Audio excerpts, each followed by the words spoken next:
Мөнгөний урсгал хөтөлбөр танд шууд хүрч байна. За уул уурхаа одоо зөвхөн ухаж олборлохоор хэмжигддэг гэдгийг харуулах үднэс оюутлага компани нийгмийн чиглэлээр хийж байгаа хөрөнгө оруулалтын тайлангаа анх удаа танилцуулан өнгөрсөн онд оюутлага компани нийгмийн чиглэлээр 38 тэрбум төгрөгийн хөрөнгө оруулалтын ажил хийсэн байна. Тухайлбал ба соёлын үеийг хамгаалах хөтөлбөрт 610 сая төгрөг төсөөлснөөс 100 орчим сая төгрөгийн палеонтологийн чиглэлийн ажил зарцуулсан. Учир нь оюутлага уурхаагаас 100 км доторход шууд нөлөөллийн бусад палеонтологийн эртний олдвороо олдох магадлал хамгийн өндөр байдаг юм байна. Тийм учраас 2012 оноос эхлээд шинжлэх ухааны академийн палеонтологийн төвөөс экспедиц гаргаж 136 гипсийн оролт бүхий олдвор олж илрүүлсэн байна.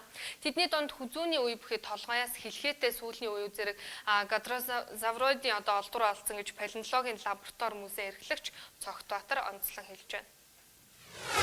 그래서 어육사 의료진 부사마다 우르르 포토 거침д өвсөн идчдүүл бүрл гадрозавроид махай идчдүүл бүрэлүүдийн хэд хэдэн бүлэг орнитын мемозавр за дермозаврид мөн терзинозавроид гэдэг тийм ховор бүлэг байдаг.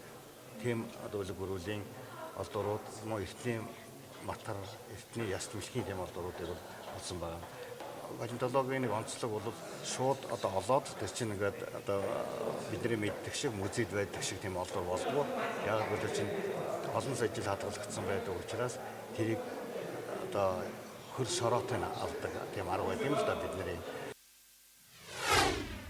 Тэр үүнээс гадна мэрэгжлийн боловсролыг дэмжих чиглэлээр 126 сая $, буюу 168 тэрбум төгрөгийн хөрөнгө оруулалт хийж байгаа нь Монгол улсын түүхэнд одоо энэ чиглэлийн хамгийн том хөрөнгө оруулалт болж байна гэж оюутлага компани мэдээлсэн. Үүнээс гадна Улаанбаатар хотын гудамжны тогтчлтыг сайжруулах $400 мянган, буюу хагас тэрбум гаруй төгрөгийн хөрөнгө оруулалтын төслийг энэ онд багтаан хэрэгжүүлэхээр төлөвлөсөн байна.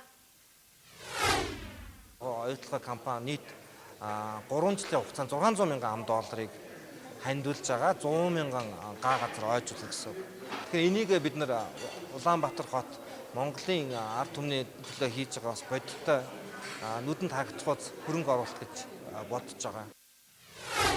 Үүнээс гадна эх 3 жилийн хугацаанд туулгоолын эхийг хамгаалахад зориулж 100 мянган мод тарьж ургуулan арчлах зэрэгт $600 мянган зарцуулна. Харин оюутлагоос Өмнөг аймагт хийж байгаа хөрөнгө оруулалтын хэмжээ 20 гаруй тэрбум төгрөгөөр хэмжигдэж байгаа тухай өөрийнхөө тайланд онцолсон байна.